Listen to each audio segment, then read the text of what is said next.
When we come back, we'll look at that sector, the opportunities available there, the current state of that sector, among many other things. Do stay with us. We'll be right back.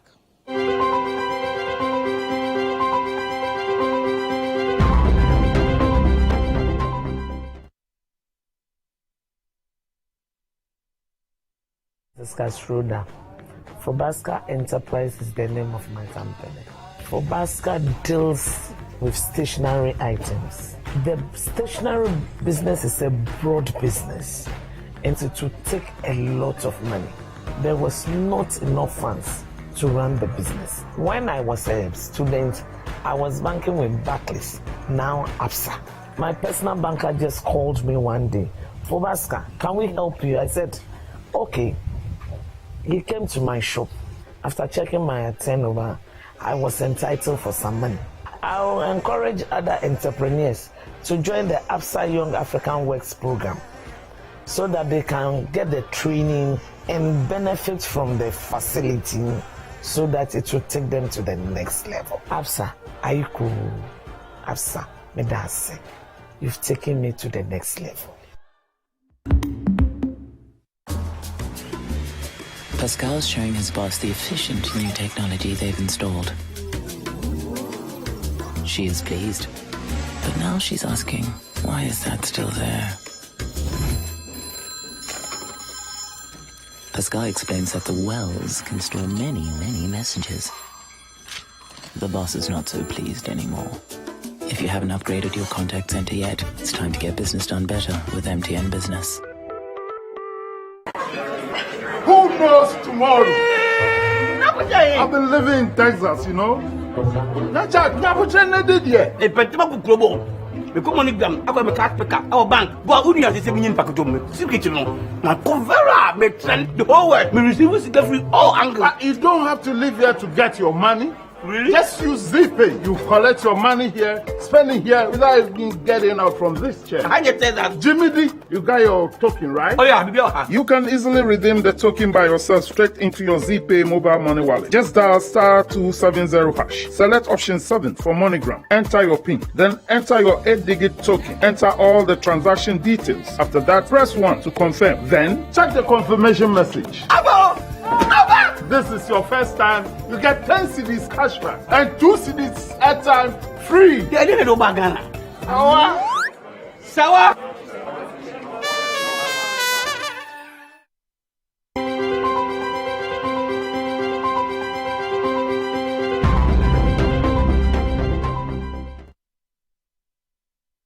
And you're welcome back to the Citi Business TV Forum. My name is Vivian Kai Loco. In a bit, I'll introduce to you our guest for today who will be helping us understand the agriculture industry, the opportunities available, and looking at the value chain.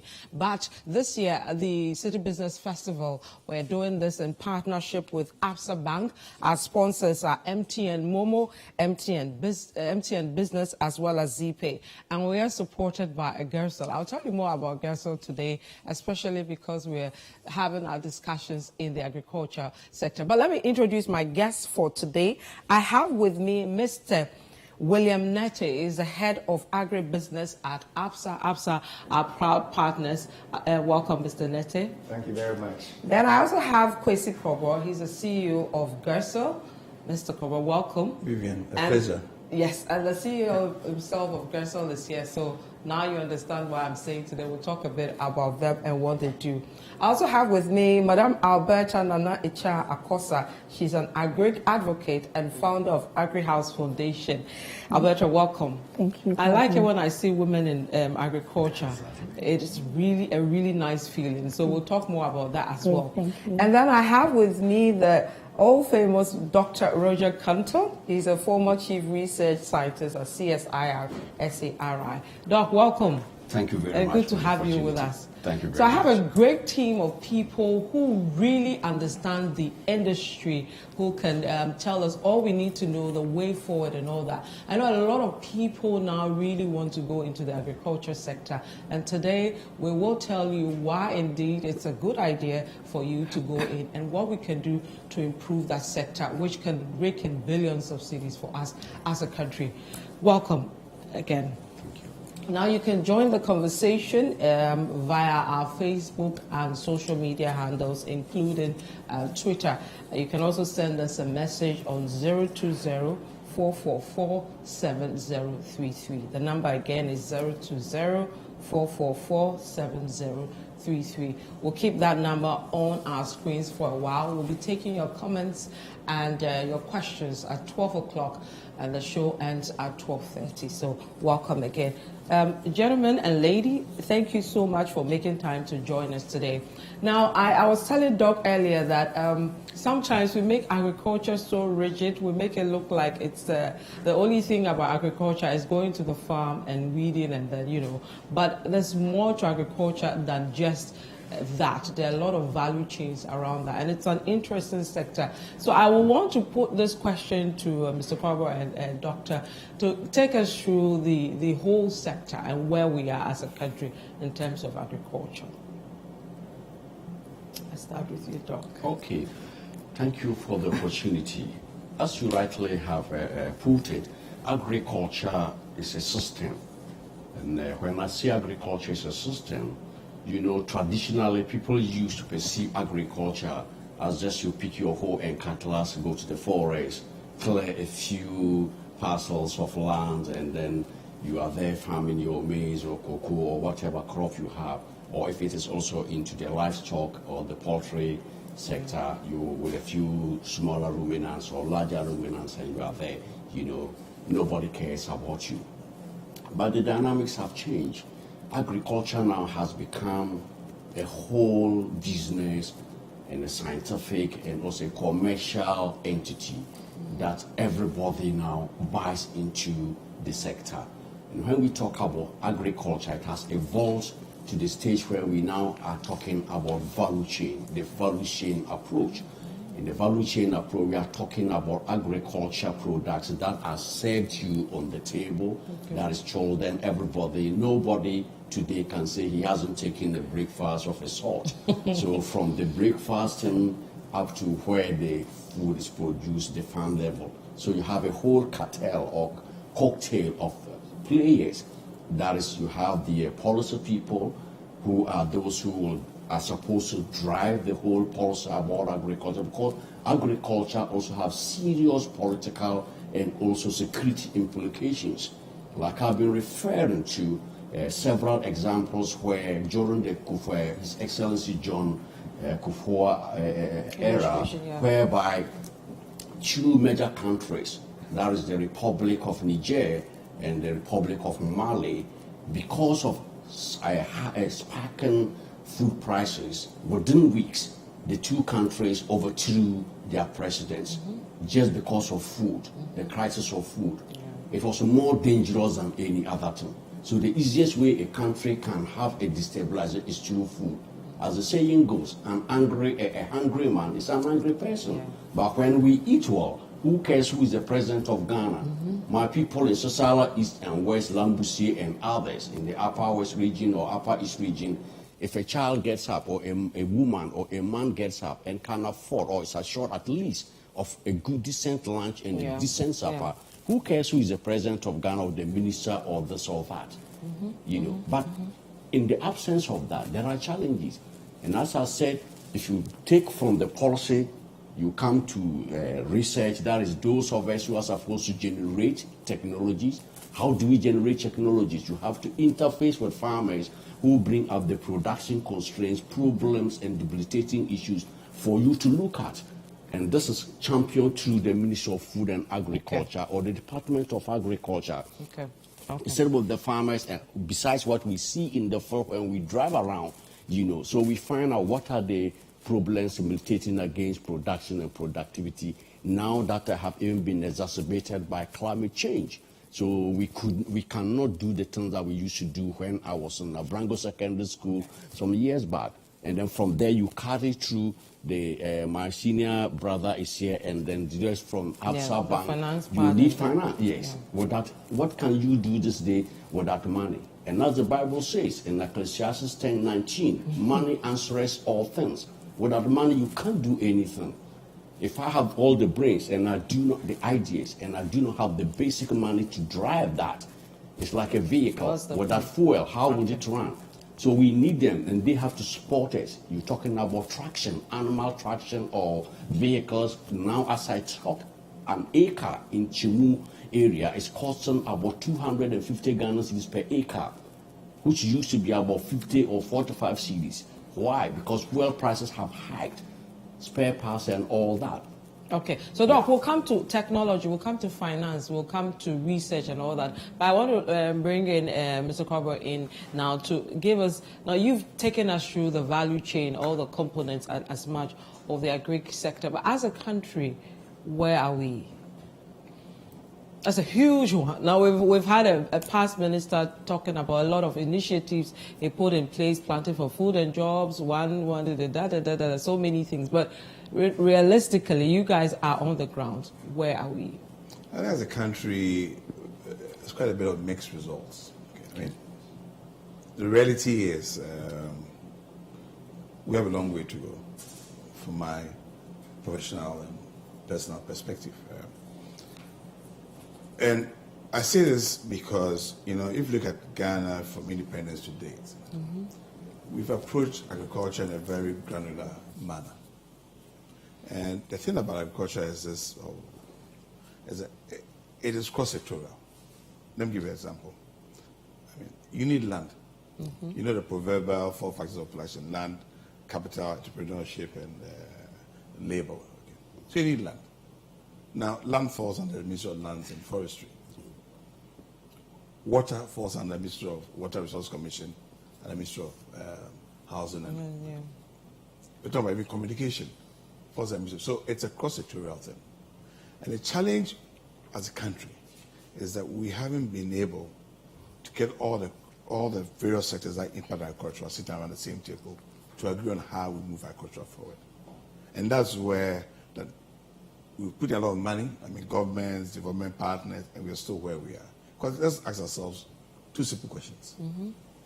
We are still importing huge amounts of poultry meat in this country, notwithstanding so-called with increased maize, but we are still importing huge amounts of rice in this country. Rice, yeah. That's not to say that there are a lot of private sector people are not doing, but the question is that what can be done to ensure that they're able to work at the optimum? And my simple answer is that unless there's a holistic approach in addressing it, we would put a lot of efforts, but effort is not productivity. Why are we struggling to get all on board to fix this problem? Because this statement you've made has been made over the years, but we're still at the same point. Well, I think the challenge, it's the challenge I see is that,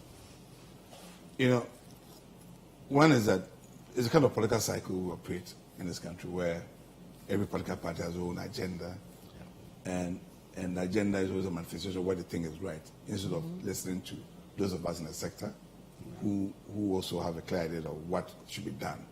Okay. So there is a lack of cohesion between the public sector and the private sector. Because the private sector is the one who grows the crops. It's not the public sector. The private sector is the one who processes the crops. It's not the public sector. What the public sector's role is to create an environment and support the private sector. But we've seen in this country where we've seen public sector drive the agenda for the private sector. So lack of attention, lack of listening, and so forth. And for me, that's where the issue is. Now, how do we address it? If you go around the country, you see a lot of activities, but in silos. Finance in silos. Gaza, for example, we started with finance, but we're now in the policy arena right now because we believe that if the environment is not conducive, nothing works. Finance, I've always said, is an icing on the cake. If the environment doesn't work, finance will not work. So we need to, I think the private sector, we need to have better engagement to be clear and address all these critical issues and let the public sector identify and play its role properly in this whole space so that their role is to support the private sector. I think we'll get there. And look, countries like Kenya, where agriculture has gone to a stage where it's very, very high, you see it in play. land reforms, land ownership, water rights, strong regulation, okay, you see the interplay. Your lens of Cote d'Ivoire, you see the same interplay. The other problem to our is that we always conflate food security with industrialization, and that's one of the major problems we have in this country. Governments, smallholder farming, there's that and that and that. Yes, food security is important. Without food, there will be chaos, like Dr. said. Yeah. But you cannot industrialize, you cannot, if you do not work in a more efficient manner. So we keep on conflating the two. You know, and we also tend to assume that, well, anyone who lives in my village, Somenya, or who lives close, a village near Somenya, should be in farming. Farming, yeah. You know, agribusiness, agriculture is not about just farming. Production is just one activity. There's processing, there's markets, then you've got the interplays, those who provide services to feed the industry. So, to summarize it, one, the public sector should listen to the private sector. And then two, let's all agree that let's not conflate food security with industrialization. Okay, we'll go to the agribusiness and the value chain in a bit, so we all see where we can, you know, push ourselves. But let me but bring I it. wanted Doc, to add to to what he said. Okay. Yes, if you ask me, I've worked in agriculture for 30 good years. Oh, okay. Yes, practically. Yeah.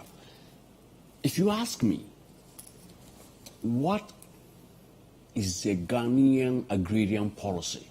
I'm talking of a policy, long-term policy, like my brother said. That should not be mixed with what we call manifestos. Manifestos are like temporal things. People just sit down, eat, drink, and they just jump together and just get up and say, look, we want to do this. That's why it has never worked. Important tractors. What has tractorization got to do with agriculture? Nkrumah did it from Russia and other. Did it work? It didn't work. I'm not saying tractors are not important, but it didn't work. Like you said, there's no consistent, no hegemony. These are organically. Now you're talking about small-scale farming, middle-scale farming, large-scale farming. Where do we put the emphasis? Nobody knows. So there must be a clear policy that no matter just the like government. I'm told there was, is it Senchi kind of national meeting, I was at the National Development Program. I was with Professor, what's his name?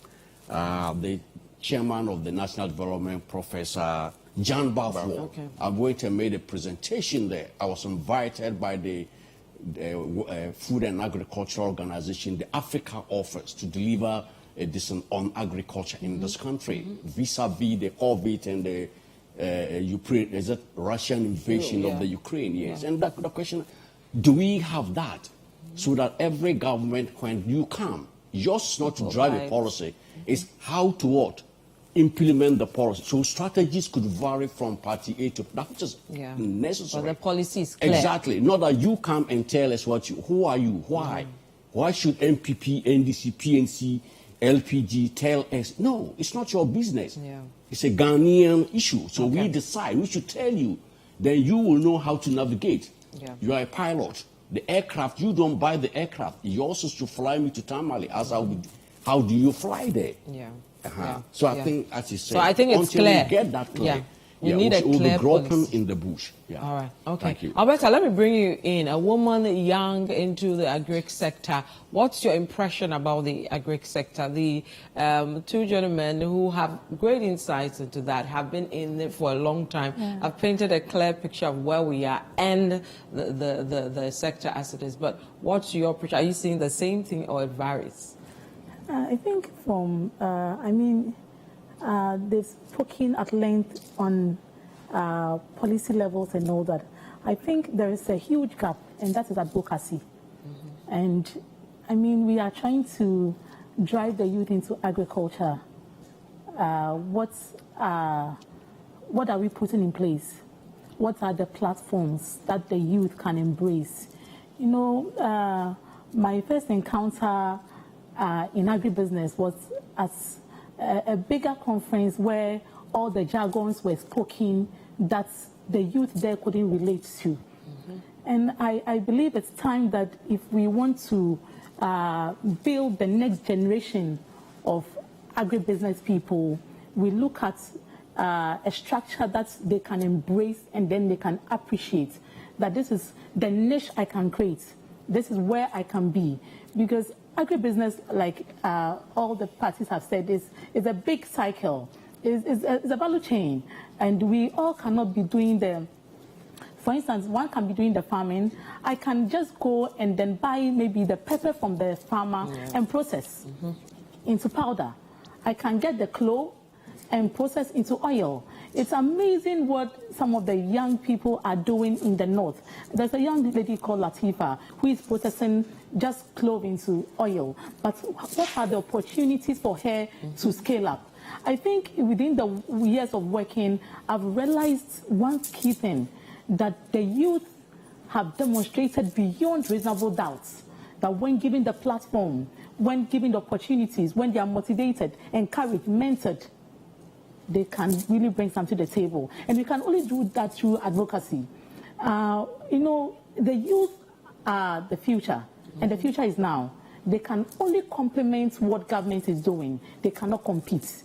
And so we need that environment to, you know, to be able to, sometimes you get frustrated and sometimes you even want to give up.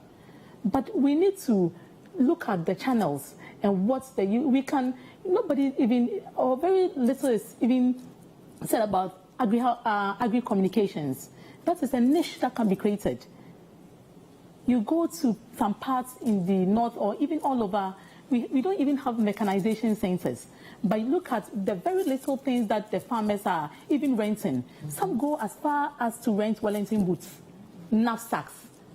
It goes from one farm to collect the harvest to the farm, and then you pay about 85 Ghana cedis. Yeah. These are all opportunities that when we are exposed to, we can embrace. You go to, for instance, we have about 12 agri-colleges in the country. And what is happening there?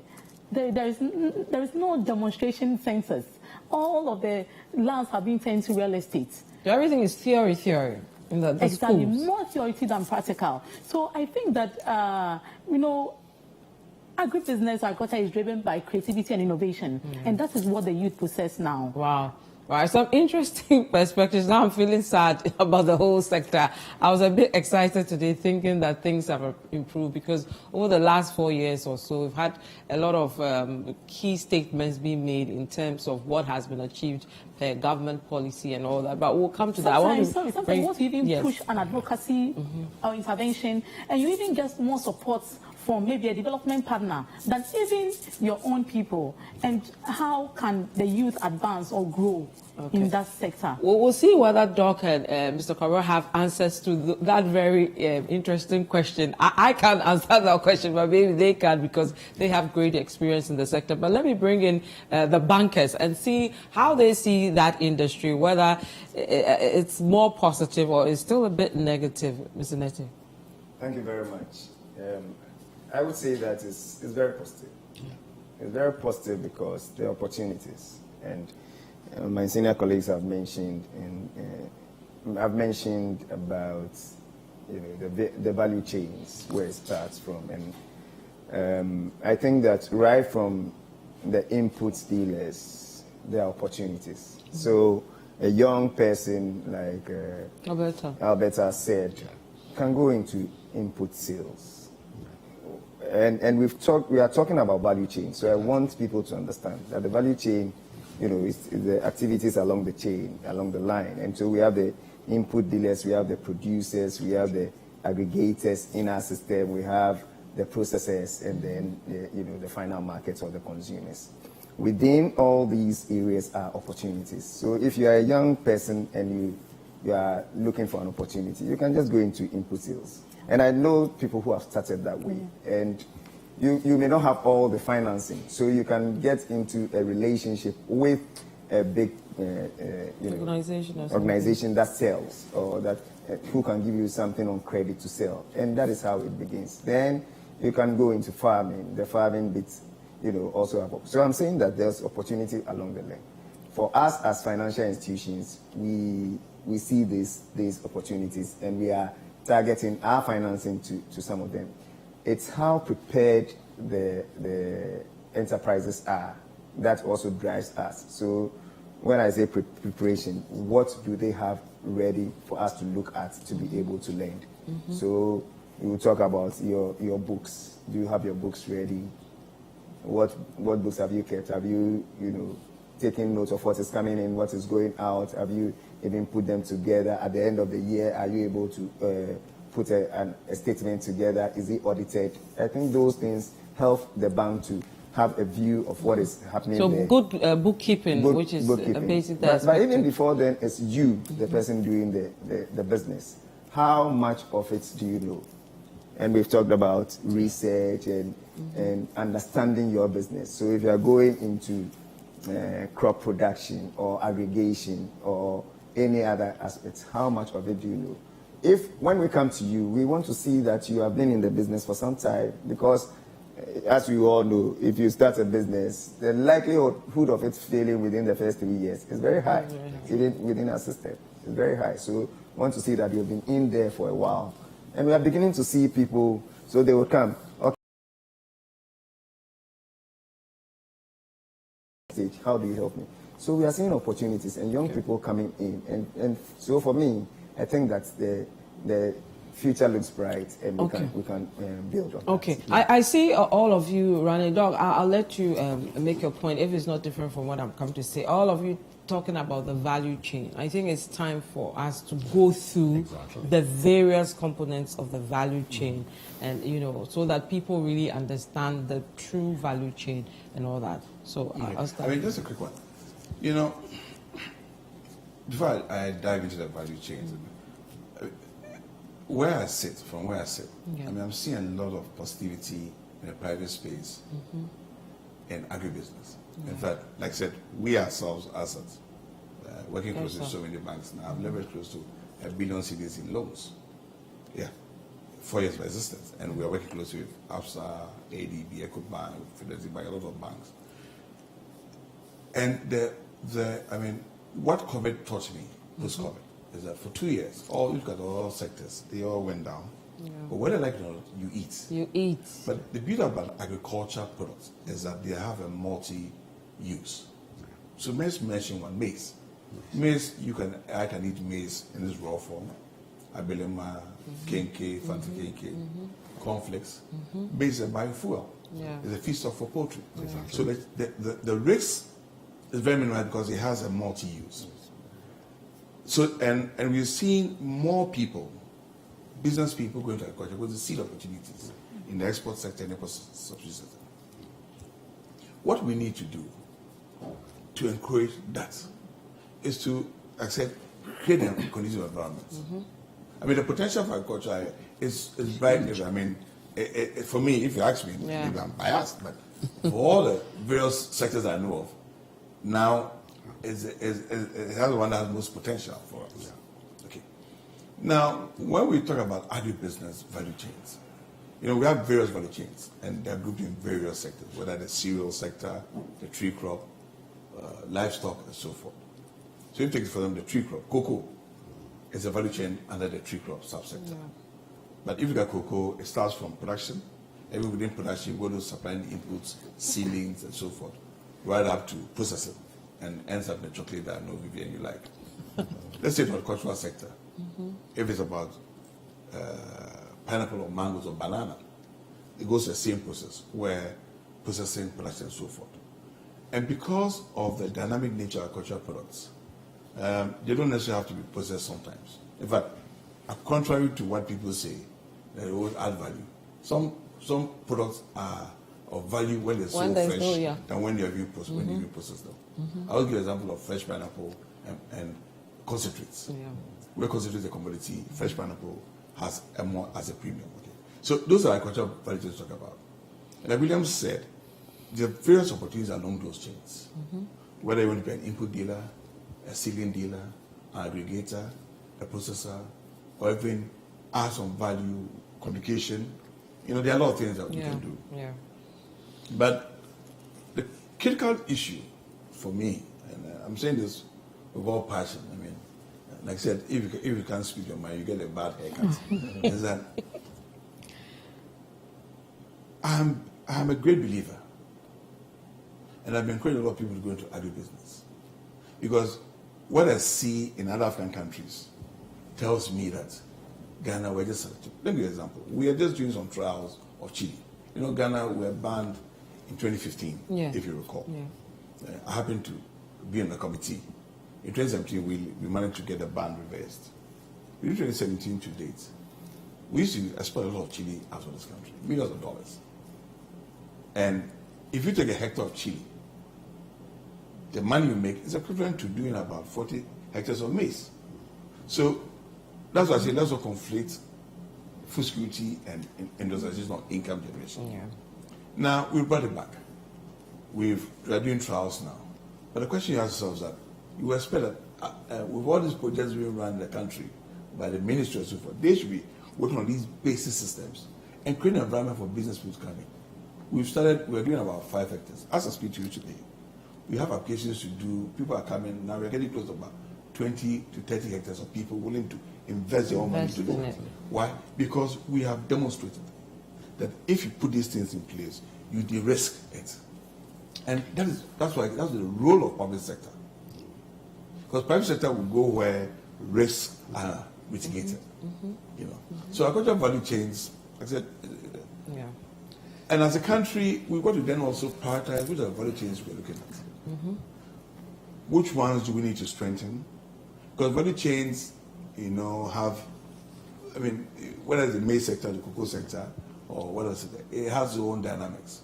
There's the issue of climate change, there's the issue of science, there's the issue of land, there's the issue of, all kinds of issues that come to play. So which areas would you say we should put so much attention from where you see? I think, for example, efforts should be, the rubber sector is one sector that we see potentially growth in it. But as I speak to you now, we only have one processing firm. The last few years, we've had Ghanaians, indigenous Ghanaians setting up factories. We have now close to 3 new factories set up, processing latex into TSR, and the potential we're going to process it further into other products, car bushings, other marks, all kinds is very great. So the true rubber sector is good. Oil palm sector is also an area that we need to look at. I'm not too much of a fan of cocoa. I know I'll be shot here by William, but but where rubber grows, cocoa grows, oil palm also grows. So we also spread our base. Okay. Also, the horticultural sectors are the sector that has potential for exports. That's why we're doing these chili trials, and it's a sector that, but also very sensitive because it's about markets, certifications, logistics. So you need to get all the key players in the public sector to support it. The issue of trade policy, the role of the Ministry of Trade, setting up standards, and so forth. So the horticultural sector is a major sector that, I think as a country, it grew up in the late 80s to 90s. We had a very booming sector. It's gone down. If you compare the volumes of what we're doing to what we're doing now, it's gone down. It's really dipped. Yeah, and it's a sector that we can do easily because in terms of land mass, you don't do too much land mass for some commodities. So that's what. Then also, I think we also need to target a lot of what I call an import substitution. So rice. Fortunately, a lot of Ghanaian businessmen have put up rice mills. The challenge is always the raw material to feed it. And we're now trying to see how we can get production on the side. But, try to get land in this country. It's a nightmare. What are we doing about it? Because people are willing to invest in the rice mill. There are even people now who are willing to invest in production. But try and get land of about 5,000 hectares. And you see the trouble you go through. So the private sector on their own are showing great fortitude, great vision. The challenge is that the public sector is not complementing their effort. That's where our frustration is. The potential, everybody can see it. And they are going for it. I mean, if you look at the amount of people who come to our office, go to ABSA, go to other banks, ideas, because they see where the potential is. But the challenge is that the public sector, there's a mismatch. They don't seem to understand what the private sector wants. So the support is very weak. So the public sector is now the weak link. Yes. Well, I think, you see, I wouldn't blame the public, because I'm a product of the public sector. If you ask me, for my 30 years already, Ghana's problems can be in agrarian, just like the other sector, like health and education, can be factored into one thing, is lack of policy. We don't even have I don't even think we have a policy, an agrarian policy. I'm not talking of programs, projects. No, they are not policies. I'm a Russian trade. If you go to Russia, they tell you they are a Soviet trade. You know where they want to go. Ghana agriculture. A minister sits down and comes out and say, I want to do planting for food. I have been asking them, what does that? Where is the blueprint? Nobody's going to discourage. But look, just catch it. Yes. But that's exactly what I'm saying. Exactly. Is that the minister is the problem? I'm saying that. Okay. The challenge is that. Yeah. I mean, policy is supposed to address a problem. Exactly. Now, the problem we have in this country is that if you don't address the problem accurately, and you come out with any set of interventions, you create more mess than you did before. Yeah. And where's the problem? Because as a country, we want to be food sufficient. We want to generate foreign exchange. We want to see more exports. We want to reduce imports. I mean, we all agree to it. Now, who is the one playing? It's the private sector person. He's the one planting, processing, exporting, and so forth. So the public sector's role, or the minister's role, like Kanye said, is that, all right, is this what the private sector is going into? Yeah. Or is it because when led by the public sector, the inefficiencies tend to come in. So there has to be some dialogue. And for me, the way I see it, policy constructed in abstract will always fail. But can I make a point here? I think that the focus really is on the value chains, right? And then there are beginners who are out there who are looking to venture into agribusiness. Maybe after that we'll come to this, whatever. But I want maybe the listeners who are especially young to know that there are lots of opportunities with the value chain. They can go into the production straight away. They can go into processing. They can even go into packaging. They can even go into custom contract farming. A lot of people outside now want to farm, and they are not getting people to even manage their farms for them. So young people who want to, and this is the entry point, you understand, before you could appreciate the technicalities of all these. There are young people out there or people overseas in London, in who want to go into farming, but are not even getting people to manage it for them. You can go into custom contract farming where you can even manage all these things for them. People come out of, we sometimes in the past we go online to buy agri pictures and realize that's a big business booming in other countries. So people come out of journalism schools and we all want to go into journalism and all that, but we can also go into agri-business photography, where we could take pictures, travel outside, and then have an album and also sell online. We have digital platforms. Social media is the niche now. You can also sell there. So there are so many opportunities that the youth can embrace right across the value chain. And that's why I'm saying that creativity and innovation is what is selling now. So if you're a beginner and you want to embrace the value chain, there is a point to start from. If you have the plans to go into mechanization, get one some knapsacks, you could create a small center in the community and you could generate some revenue. You could also go into processing. If you go to Wale Wale, there are lots of watermelon which are also possibly some going bad. You could also just get that and also process it and then get some revenue. Other day you could not be has said, Jacoba said, it's not only about food security, but you could also at least have some assurance or build some resilience around you to ensure that you have something to start from. And that is where maybe after you're able to build up to somewhere, you can possibly approach APSA and see where the dynamics are. So just speaking to beginners who are out there looking for opportunities, we don't have to jump into export straight away. We could start from somewhere. You could use what you have, your talents, your creativity to get into. People are selling pictures online, like I said. There are people shooting documentaries all over, packaging it on agriculture. There's so many, opportunities so around. It's very wide that for me, I think that the beginners out there are the targets for me sitting here. Okay. And there are opportunities that are available for them to embrace. take Exactly. advantage. Doc, I'll let you make your point, please. I need to take a quick, break and acknowledge sponsors like Gersel, who's been with us this year for the Citi Business Festival and others. So you're still watching the Citi Business Festival, the TV forum. Our sponsors for this year include Gersel, MTN, Momo, MTN Business, and also ZPay. We're also partnered this year by APSA. When we come back, we'll look into the agribusiness value chain further, the opportunities available not just for the youth, but people who probably want to go into agriculture for their retirement plan if it's not too late, and many others. Do stay with us. We'll be right back.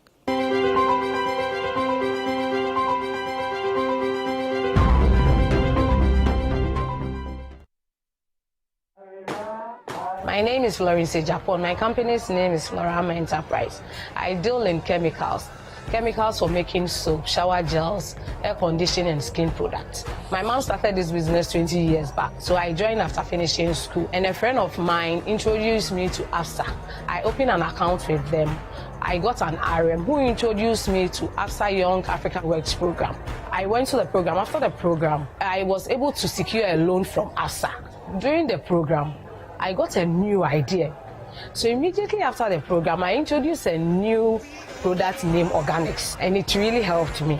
I want to move out from the market and move to a shopping mall so that I would sell at the down floor of the shopping mall and do training upstairs. That is my dream. My fellow entrepreneurs, open an APSA account and join the APSA Young African Works Program. It will take your business to the next level. What does money mean to you? It means convenience. It gives me the ability to do business at my own pace. It allows me to live my life with ease and enjoy my lifestyle without interruptions. Security. I can make investments I can trust, and I know exactly where my money is all the time. Having the flexibility to do what I want to. The feeling and peace of mind I get knowing I can safely receive remittances from my family and friends from the comfort of my home. Money means safety. Money means so many things to so many people, but no matter what you use it for or what it may mean to you, money is the one thing that keeps us going and makes our lives a little bit brighter. So what does money mean to you? Just Momo it. MTN.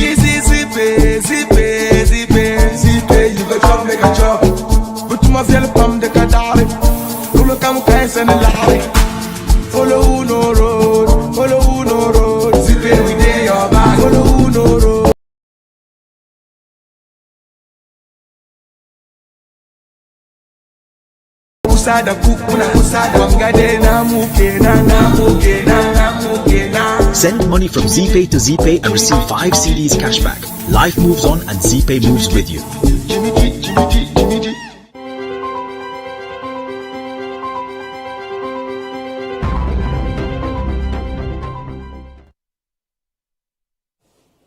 Welcome back to the Citi Business Forum, our TV series. Today is our final one on a key sector, which is the agri sector. I'm here with 4 great people who have good knowledge about the industry. I have with me William Nete. He's the head of Agribusiness at APSA. I have Mr. Kwesi Kobor. He's the CEO of Gersel. I also have with me Alberta Nana Echan Akosa. She's an agri advocate and founder of Agri House Foundation. And of course, I have Dr. Roger Canton, former chief research scientist at CSIR and SARI. Okay, Doc, I'll come to you now because you wanted to react to some of the things said, and of course, tell us about what you think in terms of the agri value chain, the opportunities there, and where, as a country, we should be concentrating. Yes, I think if you ask me, like I have said, if you take in the crop subsector, we're talking about primarily seeds. We're talking about climate smart seeds. And what are climate smart seeds? Climate smart seeds are seeds that can withstand the vagaries of the weather. For example, we're now talking about climate smart agriculture, and also we have this drought tolerant or stress tolerant seeds. In fact, we've done so well as a country in maize. And that is why nobody complains about importation of maize. As I thought, we should be saluting those from the Sahara East and West in the Upper West region. But for them, our import bill would have even grown. We're talking about poultry and rice and others. Rice, yeah. Who eats poultry products or rice and sleep? No. If you are an ever, you need apple. If you are from the north like me, it's teaser we're talking about, superfood. So maize is key. And we are fortunate. The Sahara area have the potential. Currently, they have even of the minimum yields in Sahara area is about 3.5 metric tons per hectare, as contrasted to some of the in this north and south here, which is just half of that. But the conditions, the roads are destroyed. You can't even cut materials, maize and move. And this yellow maize we're talking about, which they used to import from Brazil and others, we now have enough galore. That Techema area, that is the Bono East and Bono, now poultry farmers go there to pick them. Even they do what they'll pre-sponsor and finance it. So in the area of finance, it's not so huge in that area because they even pay up front for that. So that's what I'm saying, that everything dovetails into policy. If you don't get the policy but how right, did we get it right with the maize, and why can't we replicate exactly, it? that is the point. Because we got it right with the maize because there was a strong research background. Formerly, our maize, most of the maize are long duration. The gestation period was 4 months. When I was a child, what I grew, and look at climate change now. You have 2 months that are reliable for rains. August, September, sometimes July, August. As I talk up north, rain just got stable after 19th of this June. And so you go and plant a crop that takes 4 months. You are just a lunatic. But before it even gets to a flower, critical stage, the rains have stopped. But we've got maize that can mature. We call extra early maize, 70, 75. Abontem, CSR Abontem is there, yellow, very sweet, and within 4 months, less than 3 months, it's ready. So for maize, like you asked, the question is, the value chain of maize is so strong because research we have the strength in it with 1 award under Africa, that's crop research and Savannah Grow Research into CSR, consistently. Go to Nigeria, go to Mali. Maize, now we don't have a problem as a continent. We have enough of maize. So we've gotten it right somewhere. Yes. So now the next thing is, that's why I like his point. You see, we need to segment this country. You see, and when you get the policy mix right, Dog is so passionate. everything goes haywire. Because we cannot, there are areas that we should target for, like the socialists have shown. For maize, we are now adding soya bean. We have the capacity. Right? So you leave them and support that value chain there. You don't, one shoe can fit all. You're talking about Southern Ghana. How many places can produce maize? Very limited. So you target another area like rice. Fortunately, the Fumbisi valleys, Bedembrisi, Yakaba, and then the proper northern region, huge lands, focus there. So we've learned from this. Soya bean is following suit. We don't import seeds for soya bean. Sari and Chloris, they have enough. Jenguma is there, Afayak is there, Sompong is there, and Favor. Doing so well. Our American even brothers have been picking materials from maize. So soya bean and maize are value chains that are so strong. So can't we replicate that for someone like rice, for example, that we still keep on importing rice? Doc, you have done a lot of research. And now we have the rice variety in this country that matures. We call it, that is a Banso rice. 80, 85 days. Where in this world can you get rice that mature earlier than that? Nowhere. So how come we are not using that? What is the issue? Well, we've just released it 2 years back. So now we are multiplying it and then sending it across to the So within the farmers. next 5 years or so, we'll see a change in the rice industry like we've seen? Fortunately, too, the government have engaged, is it Jospon group of companies, which one of our sister institutions, International Rice Research Institute in the Philippines, who are very good in rice, and with the CSRR. So if they focus very well, the rice will follow suit what we have had with the maize. Okay. For maize now, unless there is a disease problem or drought or flood that will wipe out our forests, we don't need to import, and we will never need to import maize so far because of the strong value chain.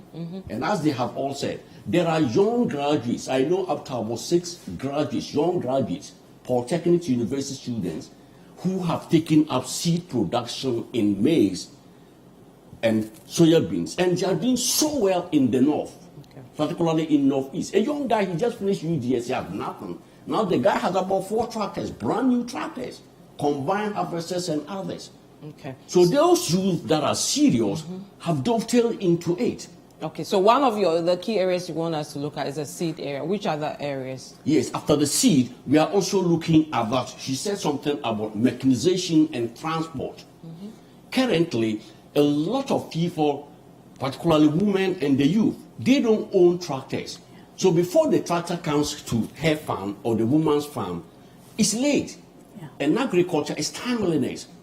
If you delay land preparation just for a week, we have shown what research, your yields can drop significantly by maybe an average of about 15 to 30%, just like post-harvest when you delay to harvest. So mechanization is key.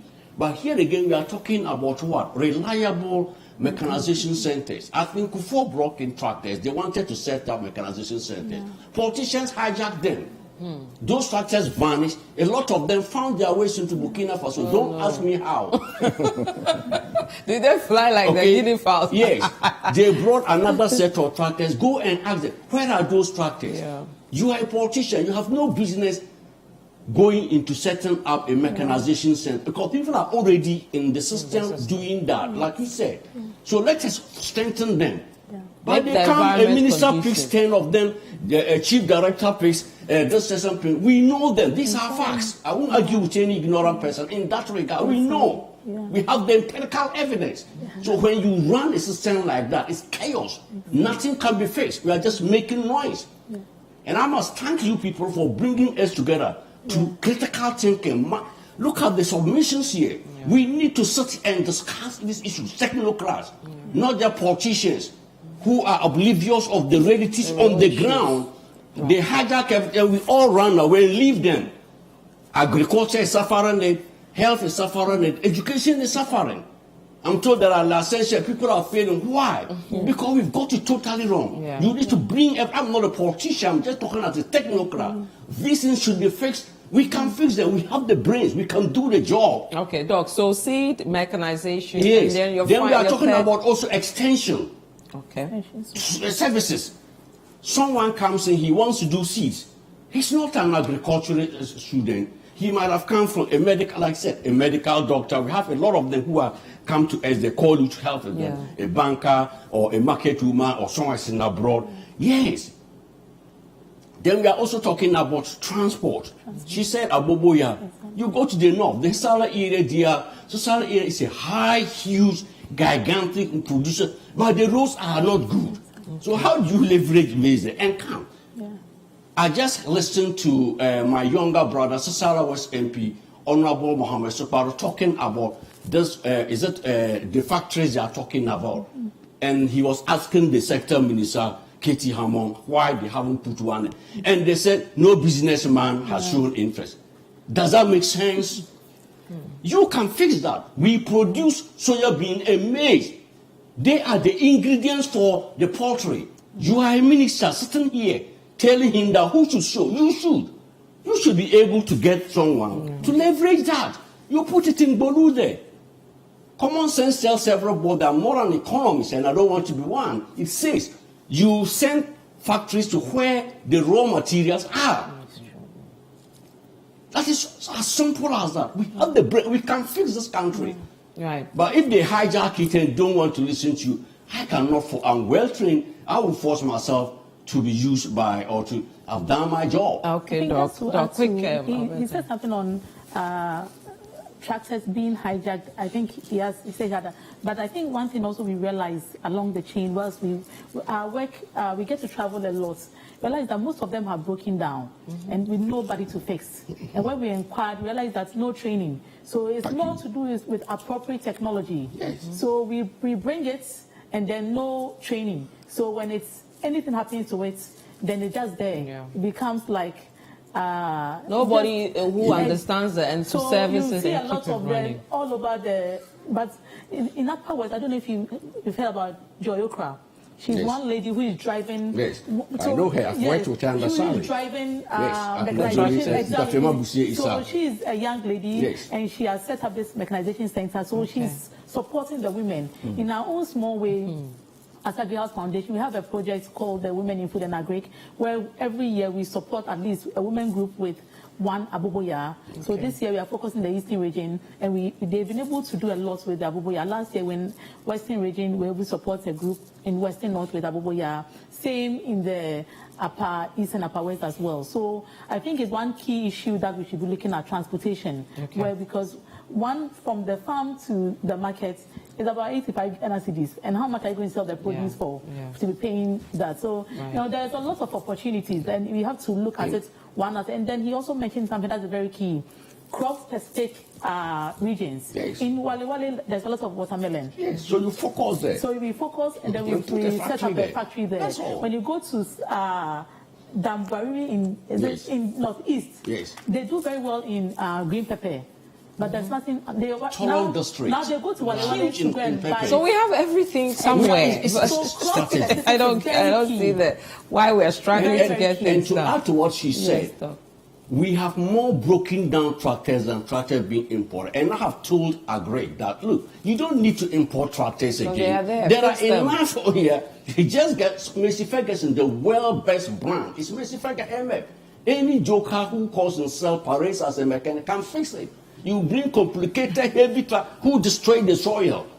I'm happy that the former immediate past president and His Excellency John Mahama accepted that they made a mistake by the way the tractors were brought in. And like you said, even people didn't know how to manage them. But that's not their area. So all of you or most of you are talking about the research and the technology and all generation. That. Yeah, let's look at the research bit quickly and see what role it can play in improving or developing this agri industry. Mr. Cole. Well, I think there's a lot of research. When you go around the country like some of us, we do. I mean, there's a lot of research about it. I mean, use the cashew, for example. Ghana has the best cashew seed bank globally. Cashew.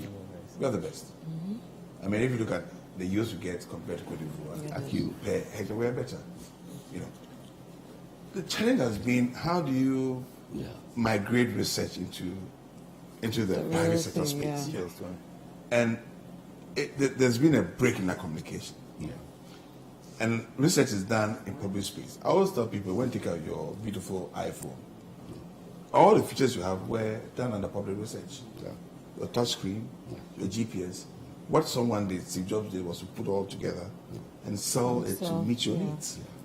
So it comes back to the issue of what I call, what is the role of public sector? You go in the country, like what Doc said, what Alberta said, people are doing all kinds of marvelous things. I mean, and every day I get to my office through the banks. A lot of proposals. People are investing heavily. I mean, recently some Ginger, people are now even going to Ginger as a company now somewhere who have just set up a factory. We're helping them. They'll start processing ginger for exports. So there are a lot of things going on. But all of them, when you speak to them, they say, well, you know, how do I ensure that the environment or the systems work?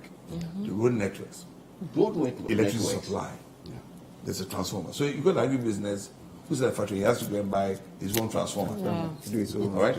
Now, that's where Ministry of Energy comes in. So I know one day was so scarce, but there's a lot of inefficiencies. And my view, I mean, that's the position too, because as for the potential there, I'm not going to say it's there. and people are doing it. The challenge we have is that I'm sure all the four of us here wish we could do more for them to realize their potential. So maybe I should lead a movement. Yeah. And we'll support you. Start with William. We'll give you airtime. The movement to echo the cry of the private sector. Yeah. That public sector, government, listen to us. Yes. Yeah. But you guys meet with the government, the ministers, and all the time. That is the word. Yeah. Listen to us. Now I want to ask you a question. Yeah. Give me Give me an example of a politician who have ever listened to a technocrat. Just give me one from No, don't do that. I'm the one when I say an example, I'm not talking of math or slogans or theory. Walk they talk. Yes. He raised. You see, no, these are. I am yes, sad yes, by that. Yes. Tears go down my asana. Look, this country, comparative and competitive advantage, we are super excellent. It is how to pull the knots together, both and fix them. That is all. Look, he said it. Let me give you an example. Look at this. We are just doing these trials of chilies.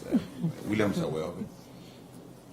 We just realized as at date, if you transplanted the same seedlings in Kenya, Ghana, what we planted today will be 6 weeks ahead. What does it mean? Yes. It means that the production cost is cheaper because you're able to harvest within a relatively shorter time than it is in Kenya. Your freight prices are easier. So, for example, we are trying to show the way. Now, if little we, with our little resources as an institution, I don't know we're a public institution, but we're trying to behave like a private sector institution, we're able to lead that charge, give some level of reassurance to the banks that we've tackled all the key risks along that value chain. Exactly. So if our better today wants to promote the youth to go into chilies for both, because you export green chilies. Yes. When they go red, you can parboil them and sell them locally. So you've got two markets. And our better wants to champion the cause for this. It's very easy for William to lend. We give a guarantee because we know we have mitigated all the risk from production right down to the markets. Yeah. So, but the critical piece, maybe I know you think I'm hitting it, but I think that unless the private sector, and we all agree that look, let's challenge and let's ask more questions and let's demand what is necessary. You know, we will not be able to realize that full potential. And you see, for me, the tragedy is that when I see people go into agribusiness, and I know that they can succeed, but they have challenges not because of their making, but because of the environment it's painful. And I'll give you two examples to make this point. You know, there's this, take the banana industry in Ghana, let me just prove a point. We have 4 companies doing banana in Ghana. One large multinational, one is indigenous owned, and 2 they are coming up. Between the 2 of them, they do close to about, let's say about 40 to 50 million euro a year. Yes.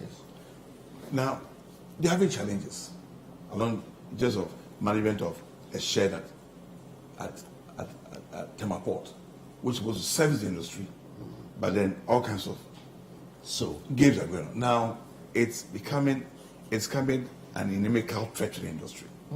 Now, if they're able to sort that one out, they're in a position to help build future outgrowers like your youth.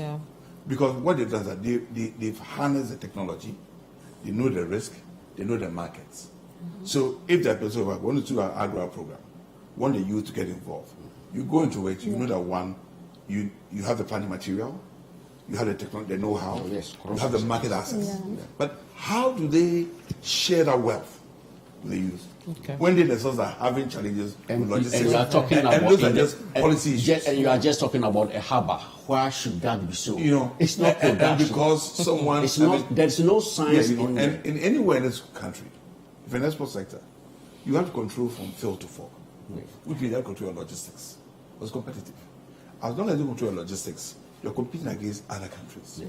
But you can't get a case where someone who's not doing production jumps into the bathtub and says that I'll handle the logistics for you and then force it on you. And that's what's happening now. So you ask me, how can we turn a potential banana of 60 million for that euro matter, into you. 200 million euro industry. Exactly. Get Ghanaians But like if it our was better working, steam. They can't make the same issue of policy. The policy and the environment. Policy and Exactly. Okay. Environment. So All right. just to Okay, one more. I have to take a quick break. Okay. I'll let you respond. I'll let you respond. You see, I don't respond when we come back for a bit.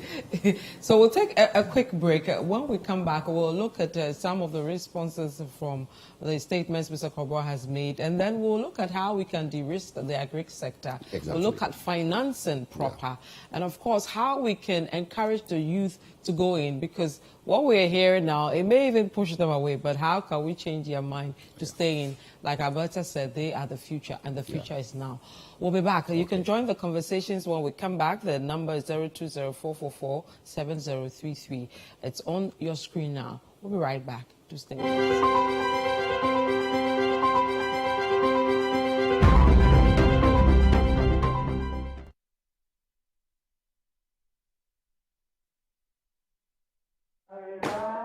My name is Florence Japon. My company's name is Florama Enterprise. I deal in chemicals for making soap, shower gels, air conditioning, and skin products. My mom started this business 20 years back, so I joined after finishing school. And a friend of mine introduced me to AFSA. I opened an account with them. I got an RM who introduced me to AFSA Young African Works Program. I went to the program. After the program, I was able to secure a loan from AFSA. During the program, I got a new idea. So immediately after the program, I introduced a new product named Organics, and it really helped me. I want to move out from the market and move to a shopping mall so that I would sell at the down floor of the shopping mall and do training upstairs. That is my dream.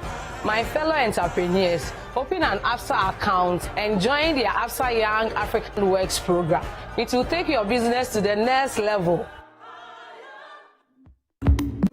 Africa is the cradle of civilization, where leaders of men, kings and queens helped build and shape the world we know today.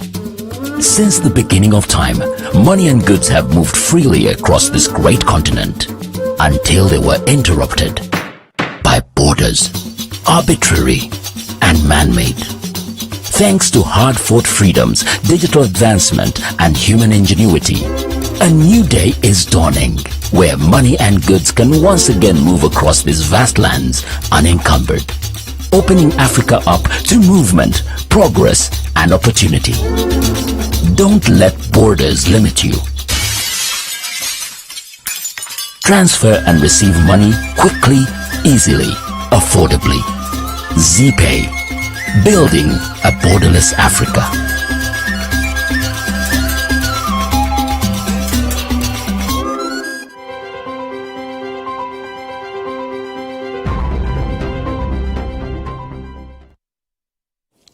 Welcome back to the Citi Business Forum, the final edition for our TV forums. The on-air series on radio still continues tomorrow all the way through to Friday. We're having an exciting conversation with great people here who understand the industry. We have Mr. Kwesi Kobor, we have Professor Roger Canton, we also have Alberta, as well as Mr. Nete here, all helping us to understand the industry. I'll allow them to quickly make some submissions around some of the things we've said, and then we'll look at financing proper and then technology and the risk in the industry. Mr. Nete, I'll let you have your response now. I know I've kept you on a mute for a bit, but apologies for that. Yes. No, that's fine. It's just the same thing we are saying, that there is opportunity. And this opportunity has to be harnessed, both from the public sector and from the private. I think that the public sector view has been, made clear that if we have a policy that drives what we are doing, it makes it easier. Exactly. Everybody comes, we follow it. These things that we are saying, I'm sure everyone knows about it. We know that in the Sisala area, they do maize a lot. They are now going to soya. I work in the Upper West, so I know quite a lot about that. What are they doing? They are even moving away. For some of them, they are moving away from smallholders into larger areas, because it was intentionally done by a company that went into that area that said, look, we are increasing everybody's 5-acre land. We'll give you input for that. When you finish, we will take the produce and then it will be sold. So these are things that have been intentionally done, and more so by the private sector. I think that the private sector has to be given the tool to run. And if they are, I'm sure we are going to see fantastic results. For us as a bank, we are willing to support. Alberta talked about the youth. As part of our proposition, that is offering SME loans at 10%. We are targeting youth. They are a major part. This is your 10% loan thing. No, it is. AFSA. It is. It makes a lot of difference. I mean, I've worked with KK. They have helped so much in de-risking some of the areas. But still, the question is, if you de-risk the area and the person is taking the loan at this rate, it still doesn't help. So there are things that we can do. I know government is doing things to support, but is it enough? If people outside Ghana, in West Africa, are getting loans in a single digit, and we are at the point we're almost heading to 40, 50. That becomes a problem. So we need to fix this thing. We've talked about even the growth in what we are doing. How are we supporting? Yes, we have about agriculture contributing about 50% of employment alone, agriculture alone, and that has to be supported. For us, working with agribusinesses or aggregators who support these smallholder farmers, are able to even increase what they are doing. So what we are saying is that let the private sector lead. We have various facilities that support these So take us through, I know I've heard about your 10%, which runs through a lot for businesses, but what other kinds of financing are available for people in the agri sector? All right, so we started talking about the value chain. So I'll start from the input bits, where we have inputs like seed, we have fertilizer, we have mechanization, irrigation, all those things come under. And so for those who are within those spaces, we give them working capital to be able to buy, and then whether they are selling, whether they are using it. And then we also have trade facilities like LCs that bigger companies can take and then issue to those who are offering them some product. Okay. We also have what we call commercial asset financing, which has to do with assets. So if you are buying a tractor or an equipment or anything that would help your business, we are there. For that, you need to provide us with your financials. We expect that at that point, you should have been able to build up some kind of financials, and then you bring it, you do your cash flows. I talked about managing our books, and that is very important for our businesses. We need to do it, and if we don't, it becomes a problem.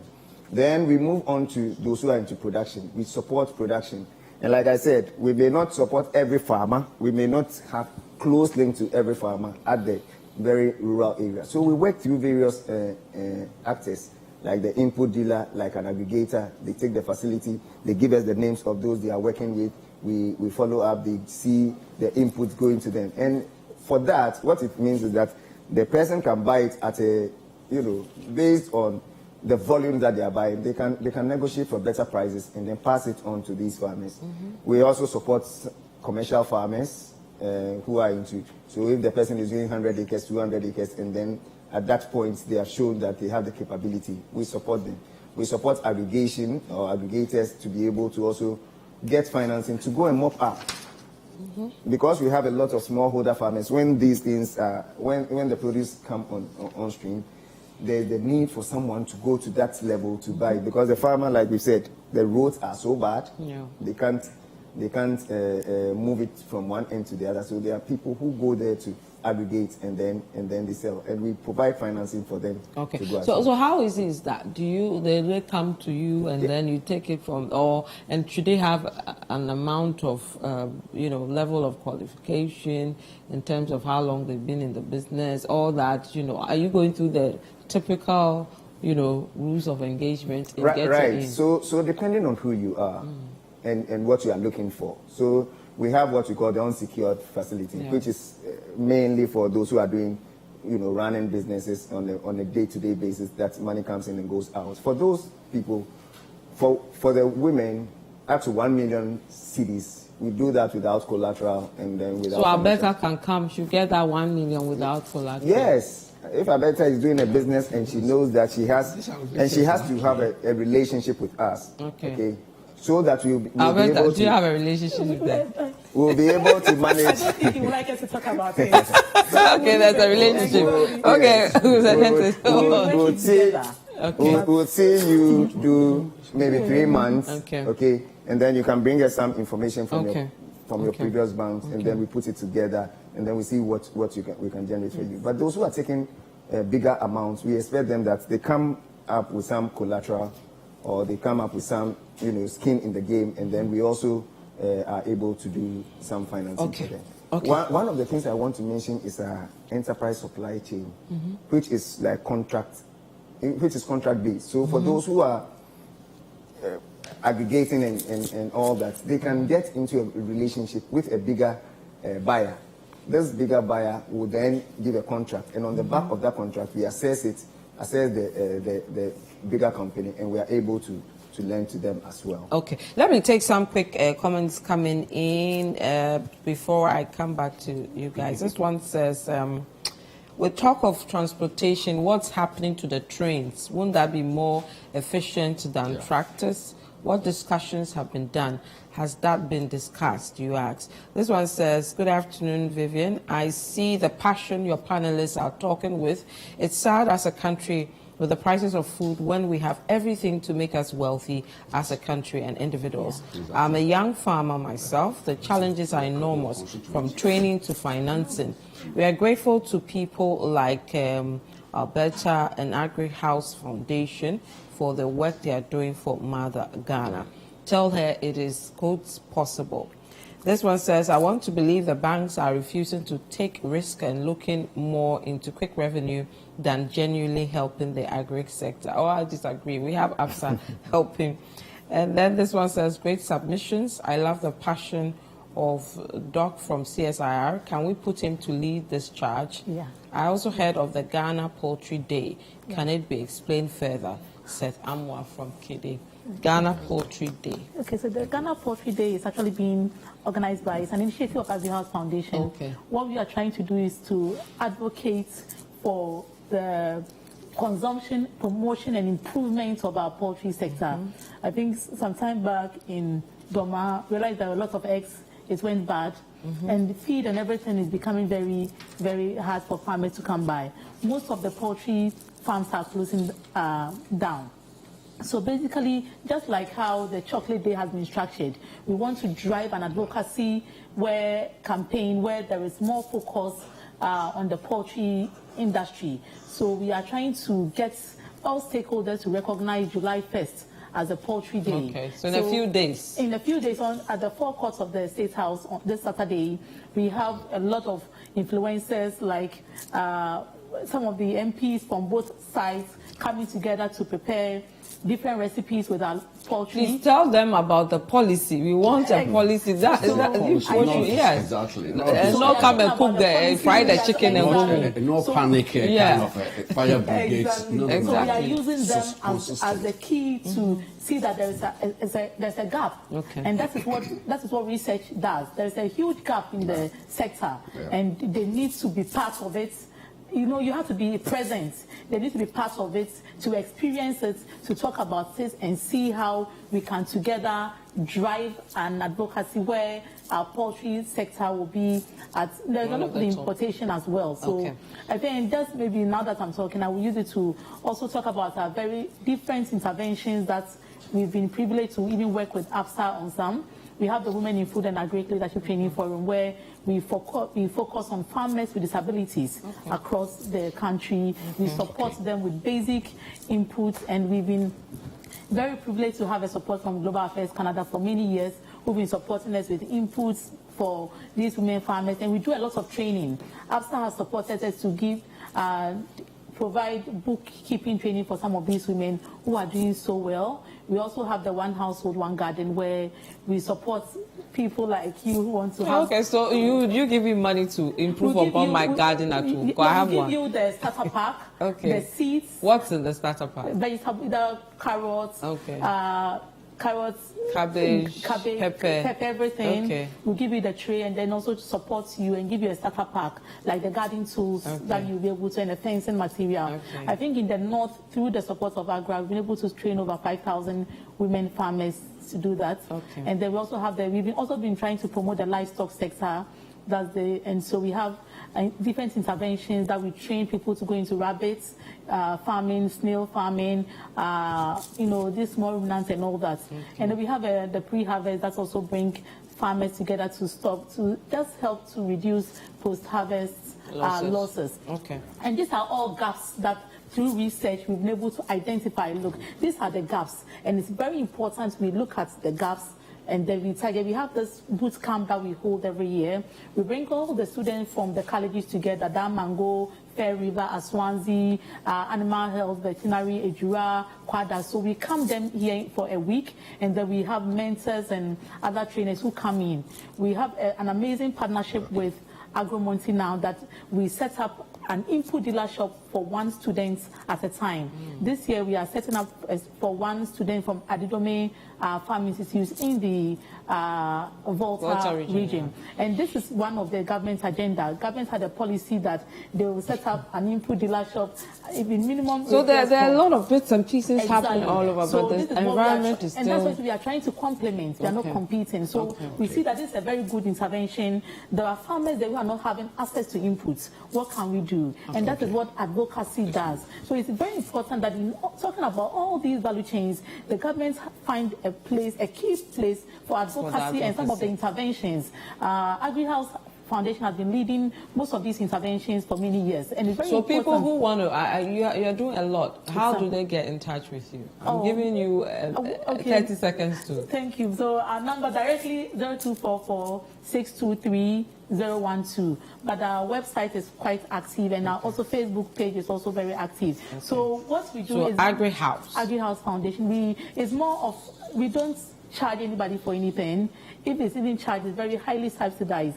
We have a monthly training where we train people. This month we are training people on how to prepare wagashi, yogurt, and all that. So soft skills that people can, have something to embrace. And that's what we are. We're all about impact and trying to, enable Our people. Our time is fast closing up. I think I have to go around the panel and take your quick closing remarks. Mr. Pablo, you can talk quickly about Gersel as you make your closing remarks as well. Gersel, we work with financial institutions to provide technical support, issues or guarantees for them to lend to the sector. We also do a lot of training of the financial institutions. We're now moving to the area of policy advocacy because we believe that if the environment is right, agribusinesses will flourish. We also now moved into what we call commercial demonstration. So the chili is one, we're looking to avocado, pomegranate, and a few other value chains. So that's what we do, and we've been around for 4 years now. We've signed almost 28 banks. We actually work with almost about 8, 9, but AFSA, William here is one of our esteemed partners. We have a huge portfolio with AFSA, and we're grateful for their business. So that's what we do. What I will say is that those desirous of entering into agribusiness, please always seek the right advice. One of the challenges I see is that there are too many, like you see in other sectors, too many, I want to be very charitable in the use of my word, who just go to the internet and give people all kinds of things, which is not related to. So someone will go and put up a huge factory, and you realize that there's no raw material, or the factory itself is not fit for purpose. So we will encourage you to come and see us. We can also help you, link you up to experts. So for example, with the seed matter, I know Dr. Cantor is there. So you're able to mitigate your risks properly. Exactly. And that's what we're trying to do now. Exactly. So we can then create an environment. And also, we're also working hard and pushing the various ministries. We're quite vociferous there, to ensure that the right things are being done. Because at the end of the day, our philosophy is that there's no, if there's going to be agriculture, agribusiness, it has to be private sector. Yeah. Governments are not in agribusiness. Yeah. Governments complement exactly what private sector does in agribusiness. Exactly. And when government supplants the activity of the private sector, then there's no agribusiness. Exactly. So please, that's my message. Government should support and listen to them. Yeah. Okay. All right. Mr. Native. Thank you very much. And I want to go to our brand proposition, which says that we are empowering Africa's tomorrow together, one story at a time. And I think, as Alberta mentioned, one story, one individual at a time. We see a critical mass in the number of people we want to support, but we need to take each and every one by their needs and meet them as we go along. So I just want to say that we are open for business. We are there, like we've mentioned before, 10% is active and real, 10% per annum is active and real. But we've done that with our partners, and I must say that GSL has been our partner, a major partner. We've had MasterCard Foundation, we have Rural Development Fund, we've had other partners who have supported us. USAID has been a major partner. So we appreciate all of them, and together we would win in this fight. Okay, Alberta. Your final. Yeah, I think, I'll end with my opening remarks that the youth has always demonstrated beyond reasonable doubt that when they have the resources, the needed resources, the mentorship, the guidance, they should be able to, bring something great to the table when it comes to agribusiness. And so, like Mr. Koba has said, we need that enabling environment. We need that resources to be able to support in the drive, because we are the future of agribusiness, and the future is now. All right, thank you, Doctor. Yes, I have. The first is, I wish I were a minister, because it appears Ghanaians. Yes, they may not, but Can I be a deputy? Can I be a deputy? You say? Can I be a deputy? Oh yes.